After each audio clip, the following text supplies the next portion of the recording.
नारायणं नमस्कृत्य नरं चैव नरोत्तमं देवीं सरस्वती व्यासं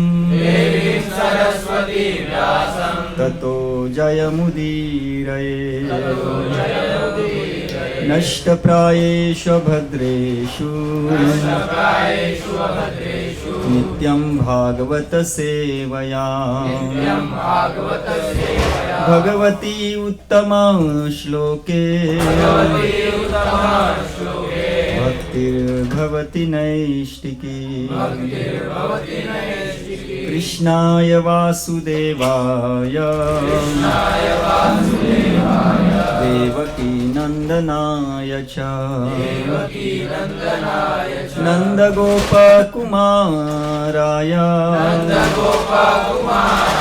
गोविन्दाय नमो नमः।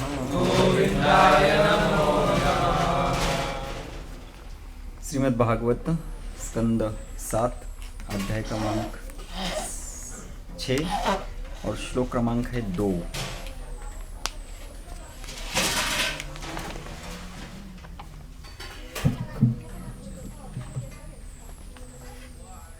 यता हि पुरुषस्येह विष्णोपाद उपसर्पणम् यदेष सर्वभूतानां प्रिय आत्मेश्वर सुरु यता हि पुरुषस्य इह विष्णोपाद उपसर्पणम् यदेष सर्वभूतानां प्रिय आत्मेश्वर सुरु यथा हि पुरुषस्य विष्णोः पाद उपसर्पणम् यदेष सर्वभूतानां प्रियः आत्म ईश्वर सुरु। इसका भाषांतर इस प्रकार से है। यह मनुष्य जीवन भगवत धाम जाने का अवसर प्रदान करता है। अतएव प्रत्येक जीव को विशेष रूप से उसे जिसे मनुष्य जीवन मिला है भगवान विष्णु के चरण कमलों की भक्ति में प्रवृत्त होना चाहिए। यह भक्ति स्वाभाविक है क्योंकि भगवान विष्णु सर्वाधिक प्रिय आत्मा के स्वामी तथा अन्य सब जीवों के शुभचिंतक है।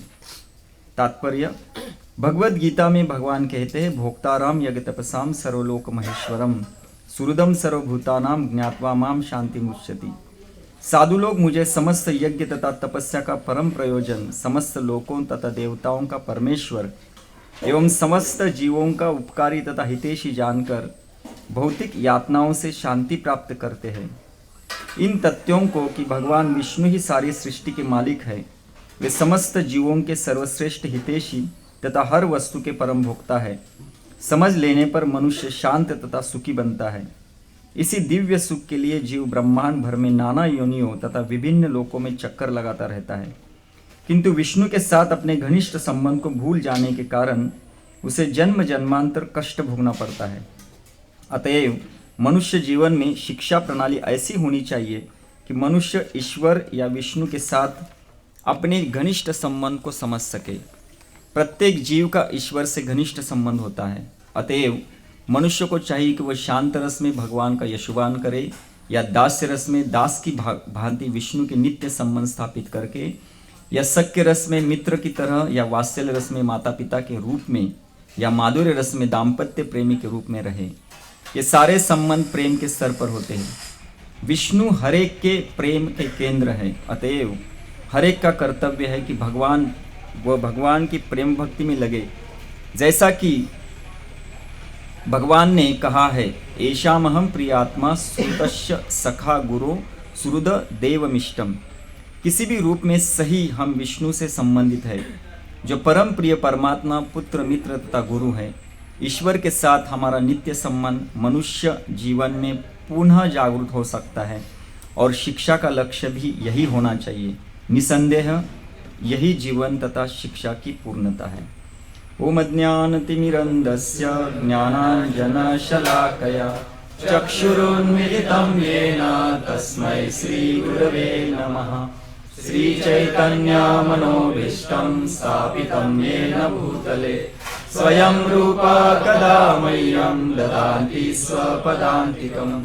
वन्देऽहं श्रीगुरोः श्रीयुतापदकमलं श्रीगुरुं वैष्णवांश्च श्रीरूपं साग्रजातं सहगणा रघुनाथान्वितं तं सजीवं साद्वैतं सावधूतं परिजनसहितं कृष्णचैतन्यदेवं श्रीराधा कृष्णपदां सहगणा ललिता श्रीविशाखान्वितं च। नमः ॐ विष्णुपदाय कृष्णप्रेष्ठाय भूतले श्रीमते भक्तिवेदान्त स्वामिनिति नामिने। नमस्ते सरस्वती देवे गौरवाणी प्रचारिणे निर्विशेष शून्यवादी पाश्चात्यदेशतारिणे। नमः ॐ विष्णुपदाय कृष्णप्रेष्ठाय भूतले श्रीमते भक्तिसिद्धान्त सरस्वतीति नामिने। श्रीवार्षभानवी देवी दयिताय कृपाब्धये कृष्णसम्बन्ध विज्ञान दायिने प्रभवे नमः। माधुर्य उज्ज्वल प्रेमाढ्य श्रीरूपानुगभक्तिद श्रीगौर करुणाशक्ति विग्रहाय नमस्तुते। नमस्ते गौरवाणी श्रीमूर्तये दीनतारिणे रूपानुग विरुद्ध अपसिद्धान्त ध्वन्तहारिणे। नमो गौरकिशोराय साक्षात् वैराग्यमूर्तये विप्रलम्बर साम्भूते पदाम्बुजाय ते नमः। नमो भक्ति विनोदाय सच्चिदानन्दनामिने गौरशक्ति स्वरूपाय रूपानुगवराय ते। गौर आविर्भाव भूमिष्ठं निर्देष्ट सज्जनप्रिय वैष्णव सार्वभौम श्री जगन्नाथाय ते नमः। वाञ्छाकल्पतरुभ्यश्च कृपा सिन्धुभ्येव च पतितानां पावनेभ्यो वैष्णवेभ्यो नमो नमः। नमो महावदन्याय कृष्णप्रेमप्रदायते कृष्णाय कृष्णचैतन्य नामिने गौरत्विषे नमः। पञ्चतत्त्वात्मकं कृष्णं भक्तरूपस्वरूपकं भक्तावतारं भक्ताख्यं नमामि भक्तशक्तिकम्। हे कृष्ण करुणा सिन्धु दीनबन्धो जगत्पते गोपेश गोपिकाकान्त राधाकान्त नमस्तुते। जयतां सुरतो पंगो मम मंद मतिर्गति मत्सर्वस्व पदाम्भोजो राधा मदन मोहनो। दिव्यात् वृन्दारण्य कल्पद्रुमादो श्रीमत् रत्नागार सिंहासनस्थो श्रीमद् राधा श्रीलगोविन्ददेव पृष्ठालिभि सेव्यमानो स्मरामि। श्रीमान् सरसारम्भी वंशीवट तटस्थित कर्शन वेणु सुनिर्गोपी गोपीनाथाय श्रेयस्तु नः। तप्त कांचन गौरांगी राधे वृंदावनेश्वरी वृषभानुसुते देवी प्रणमामि हरिप्रिये। जय श्री कृष्ण चैतन्य प्रभु नित्यानंद श्री अद्वैत गदाधर श्रीवासादि गौर भक्तवृंद। हरे कृष्णा कृष्णा कृष्णा हरे हरे हरे राम राम राम हरे हरे। हरे कृष्णा। तो फिर से एक बार सभी भक्तों का सुबह के प्रातःकालीन वर्ग में स्वागत है। तो हम प्रहलाद महाराज की शिक्षाएं, इनका हमारा चर्चा इसके ऊपर चालू है। तो प्रहलाद महाराज जी आज के श्लोक में बता रहे हैं कि मनुष्य जीवन जो है ये भगवत धाम जाने का अवसर प्रदान करता है। इसलिए हमें विशेष रूप से हमें मनुष्य जीवन मिला है। और हम भगवत धाम कैसे जा सकते हैं? तो भगवान विष्णु के चरण कमलों की भक्ति में प्रवृत्त होना चाहिए। और वह कहते हैं कि ये भक्ति हमारे लिए स्वाभाविक है, क्योंकि हम भगवान के अंश है, तो भक्ति हमारे लिए स्वाभाविक है। और दूसरा कहते हैं भगवान विष्णु हमारे लिए सर्वाधिक प्रिय आत्मा के स्वामी तथा अन्य सब जीवों के शुभचिंतक हैं। इसलिए हम चर्चा कर रहे हैं कि किस प्रकार से अगर हमें मनुष्य जीवन मिला है तो प्रहलाद महाराज जी बोलते थे उसका कुछ तो अर्थ है, अर्थदम, एक अर्थ है। और वह अर्थ यहाँ पे दूसरे श्लोक में बता रहे हैं कि एक ही अर्थ है कि भौतिक जगत में जो हमारा हम जीवन जी रहे, इसको समाप्त करते हुए हमें नित्य सेवा के लिए हमें भगवत धाम जाना है। तो एक भक्त कभी मुक्ति की कामना नहीं करता है। भक्त भगवत धाम इसलिए जाना चाहता है ताकि यहाँ पे सेवा करने में उसको समस्या आती है, लेकिन भगवत धाम में वो नित्य रूप से सेवा कर सकता है, उसको कोई कठिनाई नहीं है। लेकिन भौतिक जगत में सेवा है लेकिन कठिनाइयाँ बहुत है। इसलिए एक भक्त भगवत धाम जाने की इच्छा इसलिए करता है कि नित्य रूप से भगवान मैं आपकी सेवा कर सकूं, इसलिए मुझे भगवत धाम आना है। और यही यहाँ पे प्रहलाद महाराज हमें बता रहे हैं कि यही मनुष्य जीवन का उद्देश्य है कि भगवान विष्णु के चरणों को शरण जाना, उनके चरणों की प्राप्ति करना। तो इसलिए हम देख रहे हैं कि इस मनुष्य जीवन में अगर इस यश को हमें प्राप्त करना है तो हम कुछ 8 स्टेप्स है जिसको अपने जीवन में लेना बहुत जरूरी है। उसमें से हमने कल शाम को इसके बारे में चर्चा की थी। जो पहला स्टेप है वो क्या है? ओके, सो हमें अपने जीवन का उत्तरदायित्व, हमारी जिम्मेदारी खुद लेना है, खुद। तो हमने इसके ऊपर बहुत बड़ी चर्चा की थी और इसमें हमने 2 प्रमुख लक्षण बताए थे कि कौन व्यक्ति है जिसने अपने जीवन में उत्तरदायित्व लिया है। अगर इनके अंदर ये 2 लक्षण है तो सही रूप से उसने आध्यात्मिक जीवन का उत्तरदायित्व लिया कि यस, कि मैं आध्यात्मिक जीवन में यश चाहता हूँ, मुझे यश चाहिए, किसी भी हालत में मुझे यश चाहिए। अगर ये उसका कहना है तो 2 लक्षण उसके जीवन में चाहिए। पहला कौन सा? साधना को गंभीरता से लेना, साधना को गंभीरता से लेना। और दूसरा जीवन को आसान बनाना है, बिल्कुल आसान बनाना है। जितना जीवन क्लेश में क्लिष्ट जाएगा उतने हद तक हम भक्ति में हमें समय नहीं मिलेगा। आज लोगों का यही कहना है कि समय नहीं है, समय नहीं है, क्योंकि जीवन शैली इतनी क्लिष्ट है कि जीते जीते मतलब कैसे 24 घंटा चला जाता है पता नहीं चलता है। तो हमारे जीवन को आसान बनाना है। तो इस प्रकार हमने ये पहले स्टेप के ऊपर चर्चा की थी। स्टेप को क्या कह सकते हैं हिंदी में? स्टेजेस नहीं, स्तर, पड़ाव, पायरी, दूसरी पायरी अभी। इसको ध्यान से सुनिए, ये दूसरा पायरी ऐसा है, स्टेप ऐसा है कि जब कोई व्यक्ति अपने जीवन में उत्तरदायित्व लेता है, यस, कि मुझे आध्यात्मिक जीवन यशस्वी बनाना है, मुझे आध्यात्मिक जीवन जीना है, तो दूसरा स्टेप है कि करेज टू चेंज। ये बहुत महत्वपूर्ण है, करेज टू चेंज। अभी ठीक है, आध्यात्मिक जीवन ऐसे नहीं होगा, हमें कुछ तो बदलाव आना चाहिए। और शुरुआत के दिनों से आप बोलेंगे प्रभु जी शुद्धिकरण के बाद वो आएगा, लेकिन वो आने तक हमें कुछ तो करना पड़ेगा। उसके लिए करेज होना चाहिए। करेज समझते? करेज, धैर्य नहीं, धाड़स।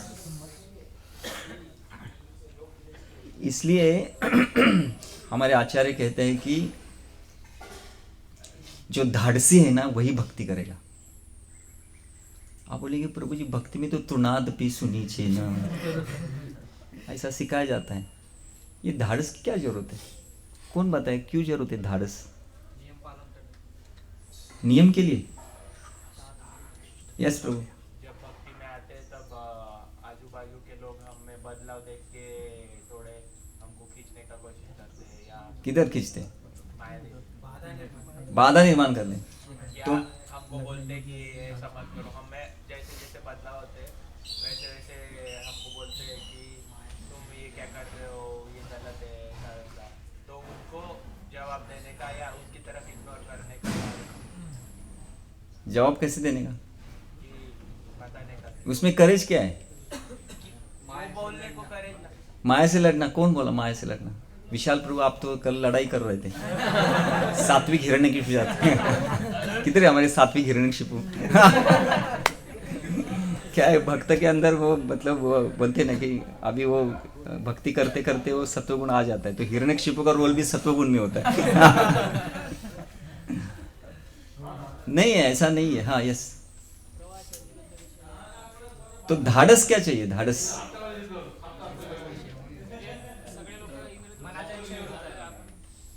लोक इंद्रिय तृप्तीच्या दिशेने जात आहेत, मग आपण त्याच्या विरुद्ध दिशेला भक्ती करून मायेला हे करून आपण पुढे जातो, त्यासाठी धाडस करायला. ठीक है। और यस, नारायण नारायण नारायण। भक्तीमध्ये आपल्याला जे काही चॅलेंज येतात, चॅलेंज क्या चॅलेंज आहे भक्तीमध्ये? करण्यासाठी आपल्याला धाडस पाहिजे ना. क्या चॅलेंज आहे? सर्वात मोठं चॅलेंज आहे इंद्रिय तृप्तीपासून वाचून राहणं. हो, इसलिए आप श्लोक पाठ करते ना। जे आपल्या अनर्थ जे आहेत ना, त्यांच्या विरुद्ध लढणं, हाँ, आपल्या बुद्धीला स्ट्रॉंग करून त्यांच्यावर लढण्यासाठी ते धाडस करणं. धाडस पाहिजे। यस यस प्रभु। आपका नाम क्या है? उज्जवल। उज्जवल है। हाँ, ये सब सही है। मैं अब आपको बताता हूँ क्यों करेज चाहिए। अगर करेज नहीं है ना, आप कुछ बोलना है? हाँ, आपने हाथ के ऊपर किया।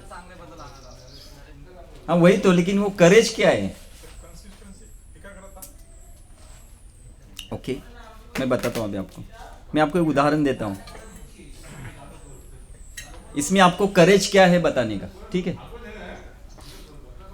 ब्राह्मण पत्नियों का उदाहरण सुना है आपने? ब्राह्मण पत्नियों का, हाँ, क्या कहानी है वो? यज्ञस्थळावरती कृष्ण भगवान पाठवतात गोपांना हां. भूक लागल्या प्रसाद आणण्यासाठी. आणि तिथं जे ब्राह्मण राहतात ते ब्राह्मण म्हणतात की आम्ही यज्ञासाठी हे सगळं बनवलंय, ते काही आम्ही भेटणार नाहीत. नाही का? ब्राह्मणाच्या पत्नीकडे ते वापस येतात पुन्हा. भगवंत म्हणतात ठीक आहे, म्हणतात त्यांनी ते दिलं नाही, त्यांच्या पत्नीकडे जा. पत्नीकडे गेल्यानंतर पत्नी जे काय आहे ते सर्व त्यांना भगवंत कृष्णासाठी पाहिजे म्हटल्यानंतर म्हणजे देऊन टाकून देतात. इसमें करेज क्या है? त्यांच्या पतीच्या विरोधात जाऊन, समाजाच्या विरोधात जाऊन भगवंताच्या संतुष्टीसाठी जे काही त्यांनी पाऊल उचललं, वो करेज था ना। उन्होंने किनको छोड़ा? उनके पति हो. पतियों को छोड़ा। क्या डेरिंग है देखो। समझ रहे हैं? हम भक्ति कर, भक्ति ये सबसे बड़ी और अद्भुत चीज है, सबसे महत्वपूर्ण है। उसकी तुलना में जगत में कोई नहीं है। मतलब हम भक्ति की तुलना में भगवान की भी तुलना नहीं कर सकते। भक्ति ऐसी चीज है जो भगवान को भी झुका सकती है। ये भक्ति का महात्म्य है, मैं बड़ा चढ़ा के नहीं बोल रहा हूँ। भक्ति ऐसी चीज है जो भगवान को भी झुका सकती है। इसलिए भगवान क्या बोलते हैं? भक्त के सामने, भक्ति के सामने मेरा कुछ नहीं चलता है। तो ऐसे चीज को मुझे धारण करना है, तो मेरे पास करेज। जैसे ब्राह्मण पत्नियों को लगा रहे, हम जिसके लिए, जिसके बारे में हम सुन रहे थे, देखो करेज में बता रहा हूं, अभी ध्यान से सुनो। जिनके बारे में हम सुन रहे थे, वो उनकी सेवा करने का मौका हमें मिला है, और ये हमारे पति बीच में आ रहे हैं। सर्वधर्मान परित्यज्यम। उन्होंने क्या कर दिया? त्याग कर दिया। पति क्या बोले? आप जा नहीं सकते, अगर जाएंगे तो आप वापस नहीं आ सकते। समझ रहे? एक वैवाहिक स्त्री को घर छोड़ के ऐसी जगह पे जाना है जहां से वापस घर में उनको प्रवेश, ये करेज है। समझ रहे? कि उनको ये गारंटी नहीं थी, कि गारंटी मतलब 100%, वो भगवान को बोले भी। भगवान ने क्या किया? प्रसाद लिया, सब भोजन में, बोले अभी जाओ घर में। बोले घर में जाओ? बोले घर तो छोड़ के आए। पति बोले कि अभी वापस नहीं आना है, नो एंट्री, अभी आपको एंट्री नहीं है, और आप बोले घर जाओ। भगवान क्या बोले? मी सगळे व्यवस्था करतो। भगवान बोले ऐसे, आप फिक्र मत करो। अरे आपने मेरे लिए कुछ त्याग किया है, मेरा भी कुछ तो है ना, बनता है ना। आप घर जाओ, आपकी पूजा होगी। और वैसा हुआ। ब्राह्मण जो थे, उन्होंने खुद के ऊपर धिक्कार किया। बोले यज्ञ करके, मंत्र पठन करके क्या फायदा? हमें, मतलब हमें वो इतनी बुद्धि नहीं है जितनी वो हमारे पत्नियों में है। तो ब्राह्मण है ना लौकिक श्रद्धा में थे और ब्राह्मण पत्नियां शास्त्रीय श्रद्धा में थे। तो उनकी श्रद्धा कौन बढ़ा रहा था? ब्राह्मण पत्नियों की श्रद्धा कौन बढ़ा रहा था? ग्वाल बाल गोपियां जब भी जाती थी ना तो उनकी श्रवण करती थी, कैसे कृष्ण, वो कैसे दिखते हैं, उनकी लीलाएं क्या है। तो डायरेक्ट सोर्स से, गोपिया का अधिकृत सोर्स है श्रवण का तो उनसे डायरेक्ट श्रवण कर, इसलिए उनका श्रद्धा मजबूत था, इसलिए उनके पास वो करेज था। लेकिन अपने ऊपर धिक्कार करने के बाद भी ब्राह्मणों को पता चला कि कृष्ण ही सुप्रीम है, फिर भी उन्होंने भगवान के लिए खुद को त्याग नहीं किया। क्यों?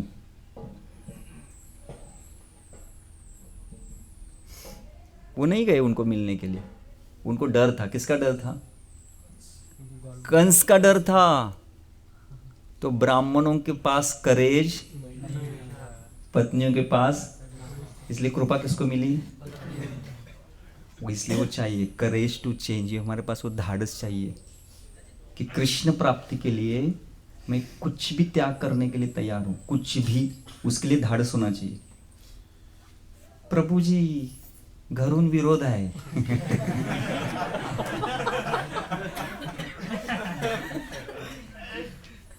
मग माझं कसं होणार मी जर अरे आप कोई ऐसी आयरी गैरी चीज प्राप्त करने के लिए नहीं आए हो, ये भक्ति है बाबा, समझ के लिए भक्ति है। भक्ति से ज्यादा महत्वपूर्ण जगत में कोई नहीं है। तो ऐसे चीज को प्राप्त करने के लिए हमारे अंदर वो धाड़स होना चाहिए। श्रील भक्तिविनोद ठाकुर इसको ही एक अनर्थ के रूप में बोलते हैं। अगर धाड़स नहीं है तो वो बोलते वीकनेस ऑफ हार्ट। तो बोलते भक्ति में हम प्रगति क्यों नहीं करते, उसके 4 कारणों बताते। उसमें से एक कारण ही है वीकनेस ऑफ हार्ट, हृदय की दुर्बलता। तो जितना हमारा हृदय दुर्बल रहेगा उतने हद तक हम भक्ति को धारण नहीं करेंगे। गोपियों के जीवन में भी ऐसा हुआ था कि नहीं? उन्होंने भी सब त्याग करके गए थे,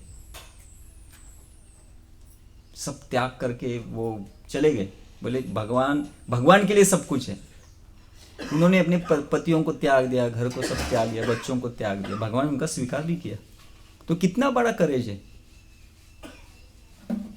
तो इसका मतलब भक्ति हमें क्या सिखाती है?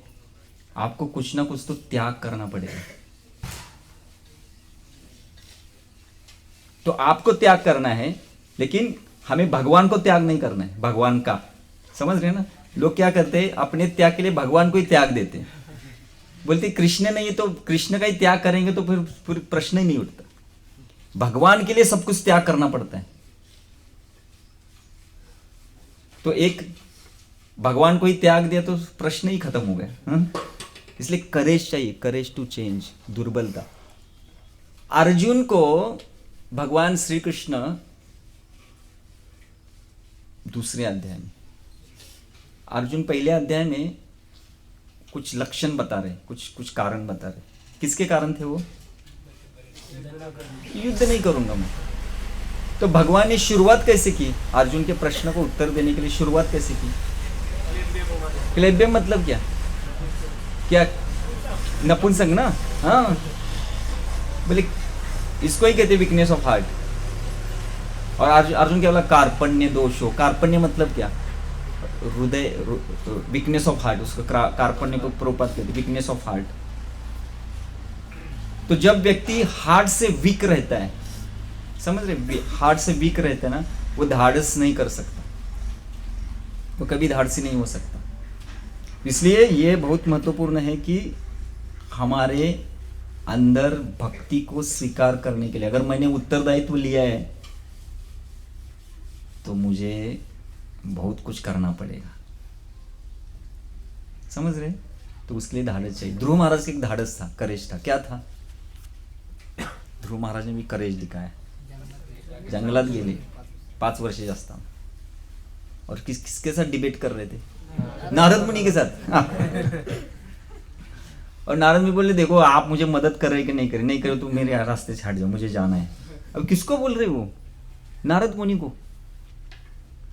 और नारद मुनि ने क्या बताया था पता है? उन्होंने ऐसे कुछ कारण बताए। अभी देखो नारद मुनि जैसा व्यक्ति अगर ऐसा कुछ कारण बताए और उसको ना कहना, उसके लिए करेज होना चाहिए। नारद मुनि बोले अरे आप तो 5 साल के छोटे बच्चे हो, अरे अभी तो खेलने कूदने की उम्र है।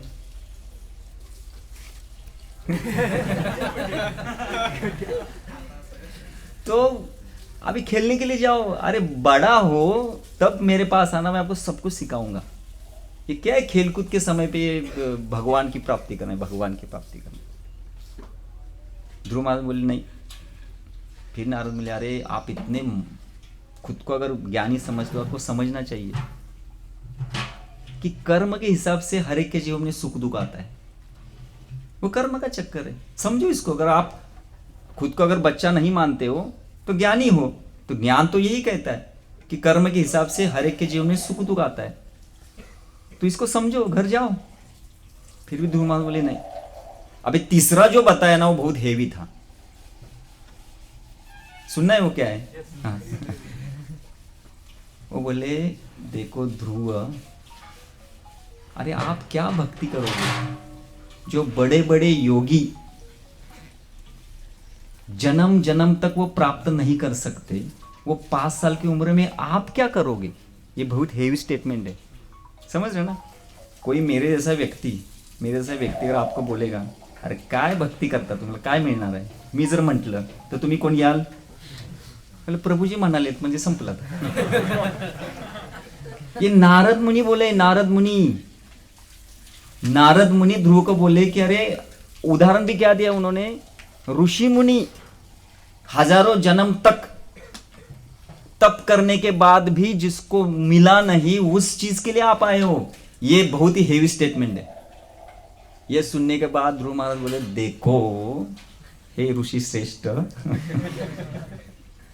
आपकी भाषा तो ठीक है और आप ज्ञान भी सही रूप से बता रहे हो, लेकिन ये ब्राह्मण के लिए ठीक है। मैं तो ब्राह्मण नहीं हूं, मैं तो क्षत्रिय हूं।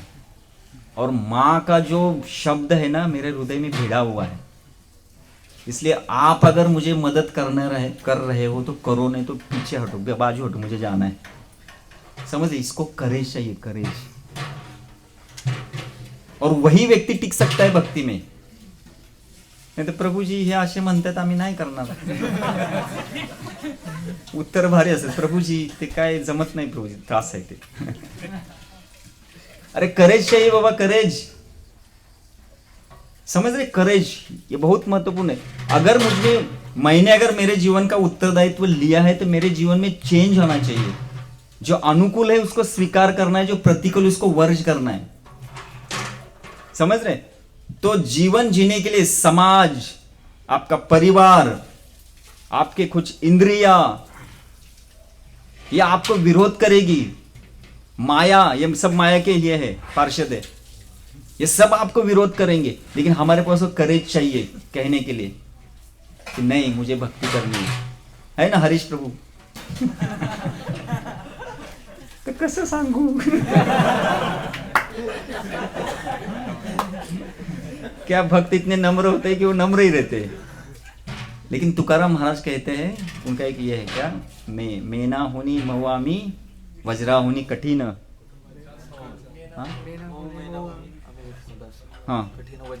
हाँ, वज्रासारखं कठीण, मेनासारखे मऊ। तर जिथे मऊ तिथं मऊ, भक्तांच्या संघामध्ये मऊ। भक्तांच्या संघामध्ये वाघासारखं नाही राहायचं, तो वहां हमें मऊ एकदम सॉफ्ट रहना है भक्तों की संगति में। लेकिन जब समाज में रहते हैं ना तो वज्र की तरह रहना चाहिए, वो धाड़स होना चाहिए बताने के लिए यस, और हम कुछ गलत नहीं कर रहे। आज लोग इंद्रिय तृप्ति के लिए इतने गलत हरकतें करते, ओपनली। हमारे बेस में एक डिवोटी था, उसके अंकल थे, काका। तो वो कहते थे देखो आपको दारू पीना है, वेश्यागमन करना है, आप ओपनली करो, मेरी कोई समस्या नहीं, आप ये करो। लेकिन भक्ति करोगे ना तो ये नहीं चलेगा। देखो क्या वो बोल रहे, वो मेरे पास आया था, बोला प्रभु जी हमारे काका ऐसे कह रहे। बोले काका को बोलो अभी ऐसा काका और मम्मी पापा रहेंगे जो बोले इंद्रिय तृप्ति करना है तो कर सकते, और यही चल रहा है। व्यक्ति जब इस्कॉन में आता है तो घर वाले क्या बोलते हैं, आपकी इंद्रिय तृप्ति वो निकाल के लेंगे, मत जाओ बेटा वहां पे। तो आपका घूमना फिरना बंद हो जाएगा, फिल्म देखना बंद हो जाएगा, होटल में जाना बंद हो जाएगा।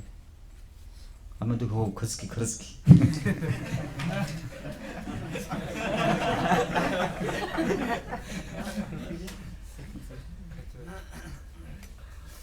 तो ऐसे व्यक्तियों से हमें दूर, तो प्रतिकूल तो वर्ज करना पड़ेगा, चाहे कोई भी हो। समझ रहे ना, ये भागवत हमें सिखाता है कि कृष्ण भक्ति में जो प्रतिकूल है वो कोई भी हो, कोई भी। श्रील प्रभुपाद जी ने प्रचार के लिए किसका त्याग किया? अपने घर का त्याग किया। रामानुजाचार्य श्री संप्रदाय साउथ इंडिया के प्रमुख आचार्य, उन्होंने किसका त्याग किया? उन्होंने पत्नी का त्याग, उनका पत्नी का नहीं जमता है। देखो, आचार्य की जो पत्नी है उनका नहीं जमता, तो हमारा क्या जमेगा? और हम चले सपना देखने के लिए।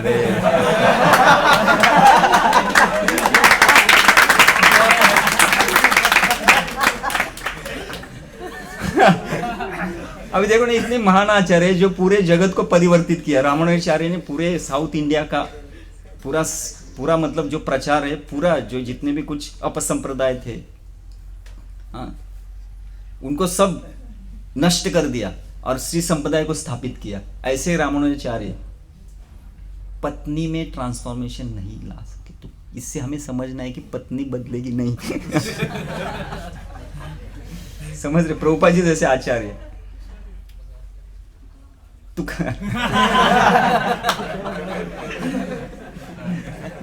अच्छा आप ही बोले। समझ रहे ना?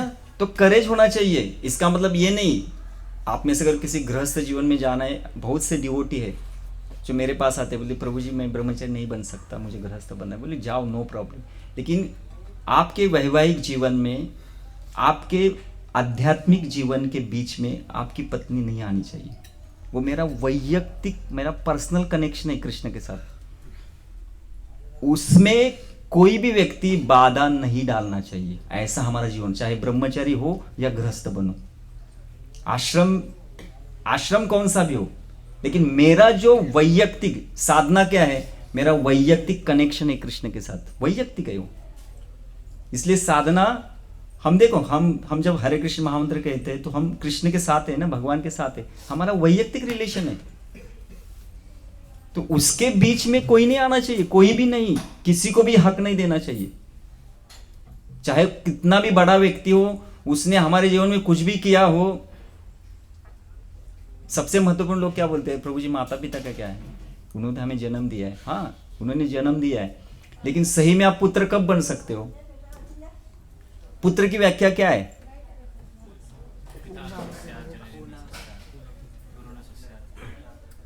वो पुत्र का अधिकार हो गया, मतलब माता पिता बनने का अधिकार हो गया। पुत्र की व्याख्या क्या है? पुत्र उस शब्द में है कि जो नरक से तारता है, उसको पुत्र कहा है। तो माता पिता को अगर पुत्र उत्पत्ति होती तो माता पिता को पुतनाओं का नरक जाना ही होता है। तो पुत्र इसलिए चाहिए, लोग कहते हैं ना हमें पुत्र चाहिए, मुलगा पाहिजे, मुलगा पाहिजे, मुलगा पाहिजे। कशाला मुलगा पाहिजे? पुत्र इसलिए चाहिए कि हमें, वो संस्कार है हमारा, वो हमारा कल्चर है। घर में जो पुत्र होता है तो माता पिता का उद्धार होता है। लेकिन पुत्र कैसा होना चाहिए? भक्त। इसलिए माता पिता हम तभी बन सकते जब पुत्र को भक्त बनाएंगे। इसलिए भक्ति सिद्धांत सरस्वती ठाकुर कौन है? ये प्रभुपाद जी के गुरु है ना, उनका एक स्टेटमेंट है। वो बोले मेरे पास इतनी, वो ब्रह्मचारी थे, नैष्टिक ब्रह्मचारी।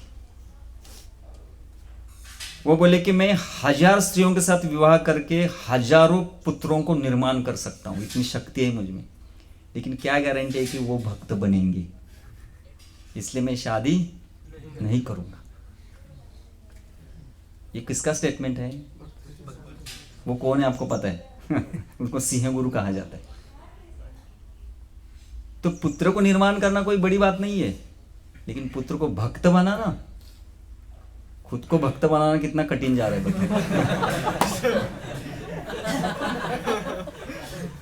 और हम पुत्र को भक्त बनाने जाएंगे। लेकिन देखो रिस्क लेना पड़ेगा। अगर हम ब्रह्मचारी, क्योंकि मैं बोला ना सब ब्रह्मचारी नहीं बन सकते, उसका भी एक अधिकार है। तो ठीक है, गृहस्थ बनना है तो उतनी रिस्क हमें, उतना करेज हमें चाहिए। तो इसलिए मैं आपको बता रहा हूं कि भक्ति करने के लिए, भक्ति को अगर हम स्वीकार करना चाहते हैं, हमने अपने जीवन का उत्तरदायित्व लिया है, तो ये सेकंड स्टेप बहुत महत्वपूर्ण है। मतलब सभी महत्वपूर्ण है, एक से एक आगे जाएगा अभी। तो पहला है उत्तरदायित्व ले रहे, तो दूसरा है कि करेज टू चेंज। नहीं तो दुर्बल वीकनेस ऑफ हार्ट रहेगा। अगर हम वीक रहेंगे ना तो फिर हम भक्ति नहीं कर सकते। कोई भी आके कुछ भी बोलेगा और हम भी बोलेंगे हो यस हो जाएगा, ऐसा नहीं चलेगा। जशास तसे भक्ति के लिए, बाहर के लोगों के लिए भक्तों के बीच में नम्र, लेकिन बाहर की दुनिया में हमें थोड़ा सा वज्र की तरह रहना पड़े। करेज, वो करेज होना चाहिए हमारे अंदर, तभी हम भक्ति को धारण कर सकते हैं और चेंज अपने जीवन में लाना। मैं जब वीटे में था ना, वीटे में नया था, तो वीटे में सेवा देते, जरा दुकान से ये लेके आओ ना, तो मैं धोती कुर्ता निकाल के जाता था, क्योंकि शर्म आती थी धोती कुर्ता में कैसे बाहर जाए प्रभु जी। और कंपनी में जाना, तिलक पोच के जाने का, नाही तर कंपनीत लोक काहीतरी म्हणतील ना, कसले बाबा तुम्ही म्हणणार। तो वो करेज उस समय पे नहीं था, अभी है। तो शुरुआत में नहीं होता है, लेकिन जब करेज आने के बाद ही हम अच्छी तरह से भक्ति कर सकते। तो कंठी माला, तिलक, धोती कुर्ता, ये हमारा चेंज है। इसको पहन के घूमना, वो करेज एक चाहिए। तो पहले एटलीस्ट बाहर से तो भक्त बने, अंदर से ठीक है धीरे धीरे बनेंगे। लेकिन ये तो एक प्रकार का धाड़स होना चाहिए। यस, कहाँ पे भी जाऊंगा ना तिलक लगा के जाऊंगा, ताकि लोग मेरी तरफ देखे और पूछे ये क्या है, तो उनको प्रचार कर सकूं।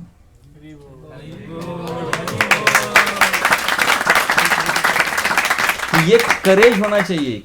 नहीं तो होता है क्या, मैंने मेरा बात बताई कि मुझे भी शर्म आती थी, बाद में आ गया, हो गया, लेकिन शुरुआत में नहीं होता। तो एक करेज होना चाहिए। तो करेज टू चेंज ये दूसरा स्टेप है। जिनको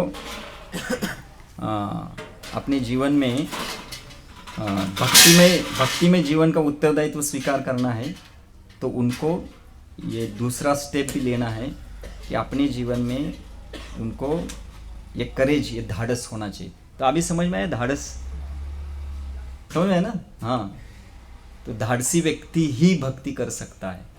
तो बहुत बड़ा धाड़स है। इसको भगवत गीता में राजविद्या कहा है, भक्ति को राजविद्या कहा है। राजविद्या मतलब किसकी विद्या? राजेश विद्या। राजा मतलब कौन?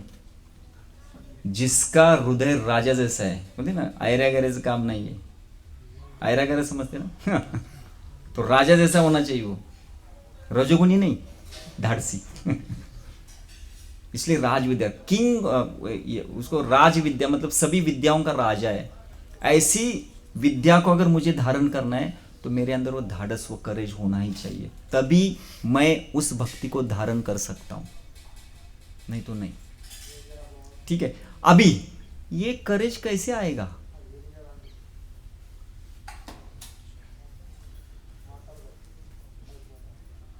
कैसे आएगा? दुकान में मिलेगा। प्रभु जी कसा रेट आहे सांगा? 100 रुपये किलो संघ।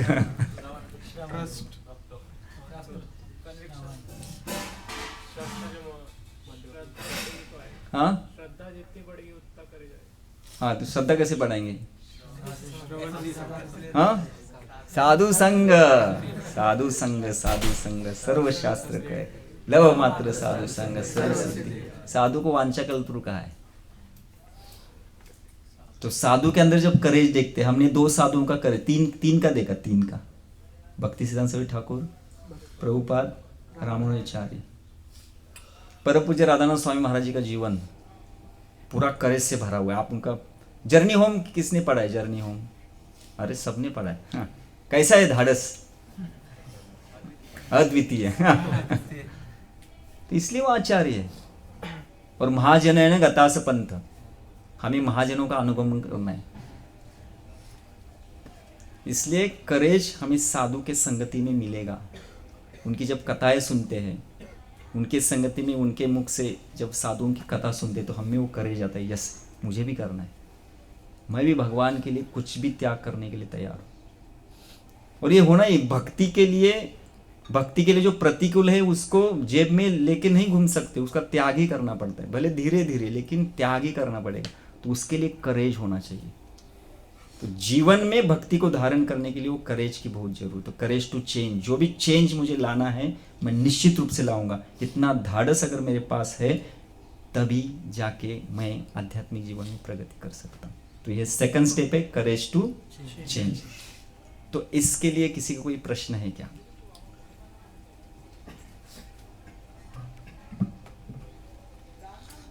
सब सगळे एकदम शांत झाले।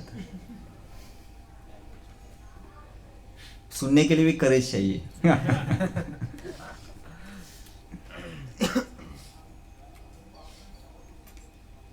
यस टिकेश्वर,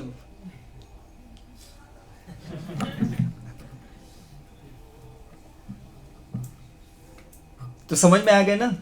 ज्यादा डरे नहीं ना? अभी डर क्या करेंगे, डर के भी क्या करना है प्रभु अभी।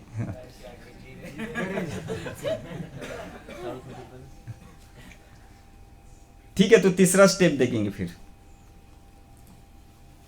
तो तीसरा है कि अगर मुझे मेरे जीवन में अगर मुझे चेंज लाना है, ठीक है, पहले मुझे बताइए कि युवा अवस्था में हमारे लिए सबसे बड़ा चैलेंज क्या है? अट्रैक्शन ना, सबसे बड़ा चैलेंज है। और क्या है युवा अवस्था में? वही सही दिशा मिलना, ठीक है, सही दिशा मिलना, एडिक्शन, एडिक्शन, लाइफ का क्लैरिटी पर्पस और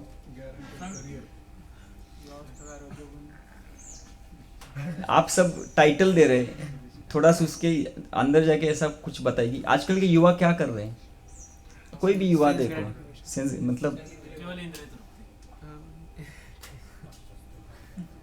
आजकल के सभी युवा है कंफर्ट जोन में रहने की इच्छा करते। Comfort zone. तो तीसरा स्टेप है getting out of comfort zone. अभी हम इसको थोड़ा एक्सप्लेन करेंगे तब पता चलेगा आपको ये कंफर्ट जोन है क्या। क्योंकि हम दूसरे स्टेप पे करेज चाहिए चेंज होने के लिए। तो चेंज होने के लिए ये सबसे भयानक है, कंफर्ट जोन, समझ रहे? तो आजकल के जो युवा है, पहली चीज मुझे बताइए, हर एक जो विद्यार्थी जो पढ़ाई करता है ना, उसको अच्छी नौकरी चाहिए। क्यों? कंफर्ट जोन में आने के लिए है कि नहीं? उसका एक ही कारण आहे, बोलते प्रभूजी एकदा नोकरी मिळाली ना मग ठीक आहे, मग सगळं लग्न होईल, सगळं मग परिवार चालेल, सगळं होईल, सेटल्ड। ये सेटलमेंट ही कंफर्ट जोन है। और भौतिक जगत में हम कभी भी सेटल नहीं हो सकते, कभी भी नहीं, स्वप्न में मत सोचो, क्योंकि जो जगह हिल रही है उसके ऊपर हमें स्थिर रहना है। कैसे रहेंगे? जो ऑलरेडी हिल रहे हैं, बोलते प्रभु जी हिल रहे हैं, स्थिर रहो, बैलेंस। सो बैलेंस बिल कुछ नहीं होता है, वो सिर्फ एक अट्रैक्शन के लिए कोर्सेज दिए गए। इसलिए पहला चीज है कंफर्ट जोन से बाहर आना है। इसलिए हमें लगता है कि मैं स्थिर हूं, कंफर्ट जोन में होता है। कंफर्ट जोन मतलब क्या है, थोड़ा बताएंगे क्या है? जास्त एफर्ट्स नाही लावावं लागत. हाँ हाँ सगळ्या गोष्टींची सगळ्या गोष्टींची तात्पुरती गरज न भागवता कायमस्वरूपी गरज भागवता. जी तुम्हाला रोजची गरज आहे हाँ ते गरज फक्त तुमची शॉर्ट टर्म मध्ये नसता लॉंग टर्म साठी विचार करून भेटत. हाँ, लेकिन वो सोचते, लेकिन ऐसा होता है क्या? उसको लगता है कि ऐसे जैसे मैं आपको बताता हूँ, मेरे भूतकाल में जब मैं स्कूल में था ना, स्कूल में तो मैं पास निकालने के लिए शहर में आता था, कराड़ सिटी में आता था, तो मैं देता था होटल में ना। होटल में मुझे अच्छा लगता था चाय और ब्रेड, तो मैं सपना देखता था कि ऐसा हो जाए, इतना धन मेरे पास आना चाहिए कि मैं सिर्फ चाय और ब्रेड ही खाऊं? हाँ, दोनों बंद हो गए।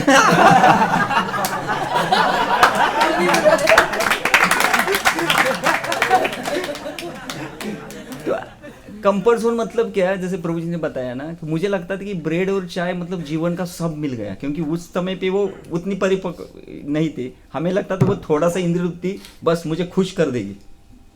मैं कितना मतलब सावित असेन तो पास निकालने के लिए आते थे शहर में, तो होटल में देखते थे, तो कभी कोई जाके थोड़ा सा ब्रेड चाय थोड़ा सा पी के आते थे। लेकिन मुझे लगता था कि अगर ब्रेड और चाय मिलेगा तो बस जीवन का सब कुछ मिलेगा। तो वो एक कंफर्ट जोन की तलाश में था।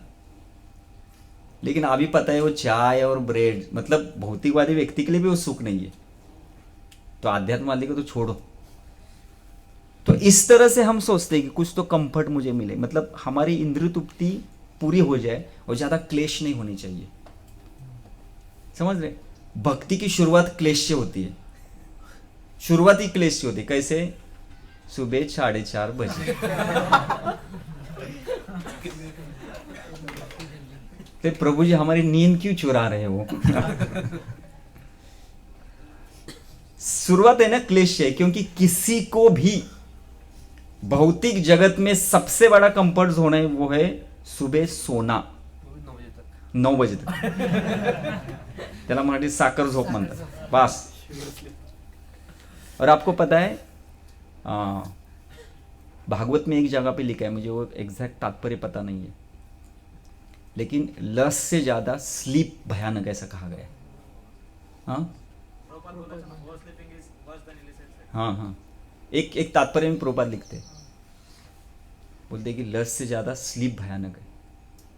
तो सबसे यह है कि जब ठंडी लगती है ना, ठंडी में सुबह उठ के स्नान करना और मंदिर में जाना और मंगल आरती करना, बोलेंगे प्रभु जी अभी छोड़ दो, या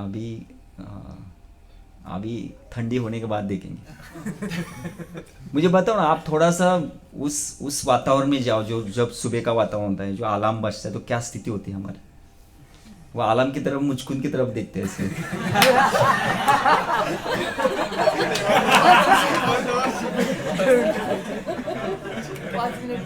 पाँच मिनट थाम। और आजकल के अलार्म है उसमें क्या है वो स्नूज क्यों बना है पता नहीं वो। और हम प्लानिंग करते कि 4 बजे उठना है, और सोते समय प्लानिंग करते कि ठीक है स्नूज है ना। और कभी कभी तो ऐसे महारथी वो अलार्म बजता ही है तो महारथी सोए रहते हैं, वो दूसरे को तकलीफ होती है। ते समाधीमध्ये त्रास दुसऱ्याला, ज्याला झोप लागत नाही त्याला त्रास।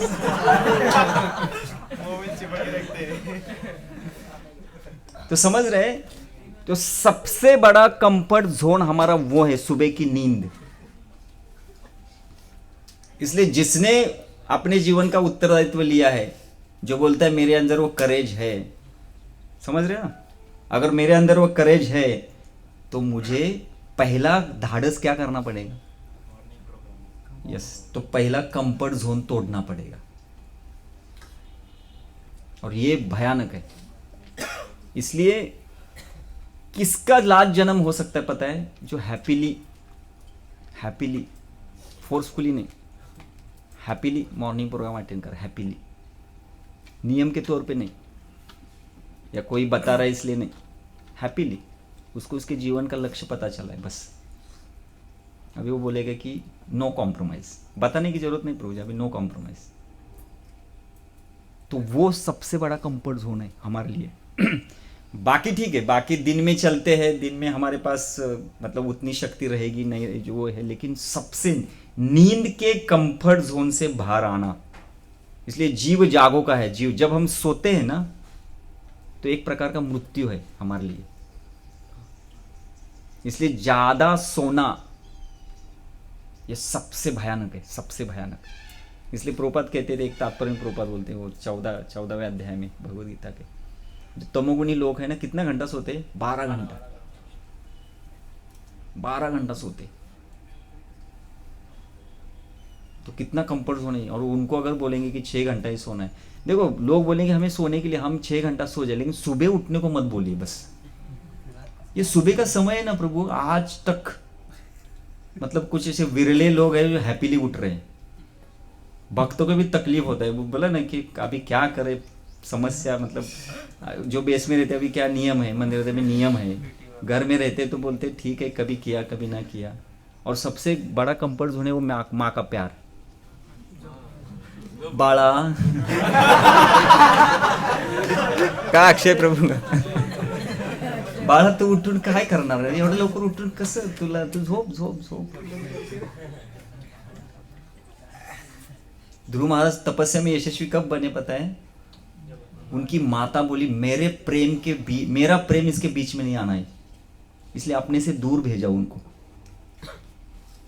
कोई भी गांव वाला रहता है ना, गांव वाला, अगर ध्रुव महाराज का गांव कौन सा था पता नहीं, भागवत है, वो गांव का कोई भी अगर व्यक्ति बोलेगा, माता को बोलेगा सुनीति तू क्या कर रही है, छोटे बच्चों को जंगल में भेज रही है, बोलेगा ना कोई, और बोलते हैं ना। अगर आपसे घर का कोई ऐसा कुछ तपस्या कर, बाजू वाले बोलते हैं अरे छोटा बच्चा है उसको क्यों बोलते। लेकिन उनको पता था, सुनीति को पता था घर में रहेगा ना उसको भगवान नहीं मिलेंगे, इसको माता कहते। वो कंफर्ट जोन से उनको निकाले, बोले जाओ ध्रुव जाओ। और माता को पता था कि जंगल में शेर रहेंगे, जंगली जानवर रहेंगे, इसका मतलब ये जीवित रहेगा कि नहीं रहेगा। 5 साल का लड़का है, सतयुग का जंगल है, इस अवस्था में सुनीति भेज रही है, क्योंकि सुनीति को पता था। नहीं तो क्या घर में रह के करोगे, मैं तो दुर्भागी हूं, मैं तो आपको वो आसन नहीं दे सकती। अभी वो सुरुचि ने बताया कि भगवान की प्राप्ति करो, तो जाओ ध्रुव, निकलो घर से, जाओ। तो ऐसी माता मिलना दुर्लभ है। मैं तो माता बोलती घर से बाहर मत जाओ बेटा, क्योंकि वो प्रेम है ना। और माँ अगर वो प्रेम नहीं करती वो माँ नहीं है, समझ रहे? माँ का प्रेम ही, माँ कभी अपने पुत्र को क्लेश नहीं देगी, इसलिए वो माँ है, इसलिए वो माँ है। नहीं तो वो माँ कैसे बनेगी। लेकिन सुनीति का रोल अलग है, वो ऐसे माताओं से थोड़ा हटके है, उनको पता था कि दिव्यत्व क्या है, इसलिए उन्होंने भेज दिया। तो वो भी घर का एक प्रेम है, समझ रहे ना। तो भक्ति में एक सुबह सुबह उठेंगे ना तो घर वाले बोले उठने नहीं देंगे, देते क्या?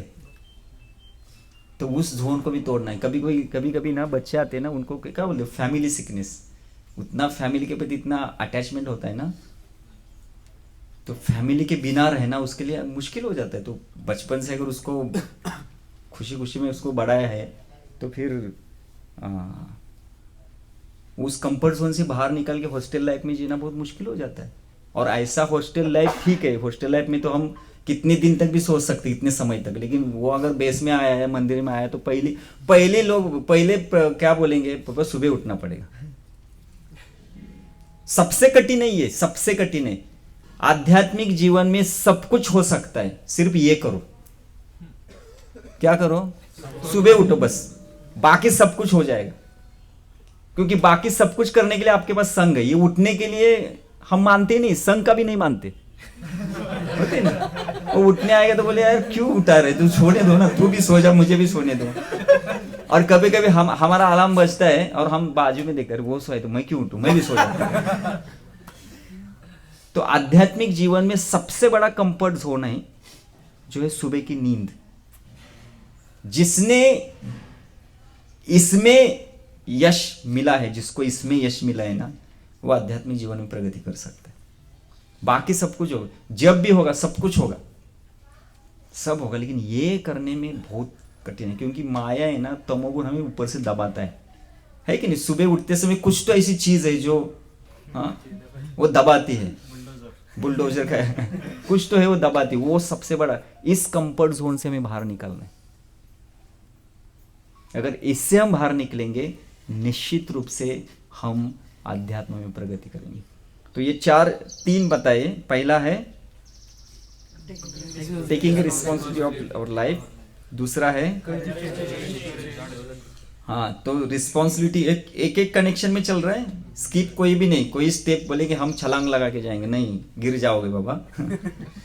तो दूसरा है, फिर अगर उत्तरदायित्व लिया है तो करेज होना चाहिए। तो मैंने वो भी बताया कि करेज, बिना करेज के भक्ति नहीं होगी। और सबसे बड़ा करेज क्या है? वो कंफर्ट जोन से बाहर आना। तो इस 3 के साथ हम यहाँ रोकेंगे और आज शाम को बाकी के देखेंगे, ठीक है?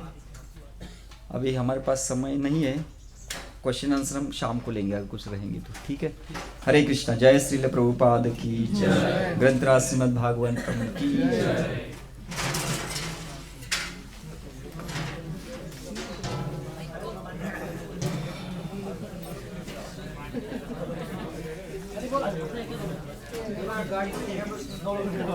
हो इथं जायचं.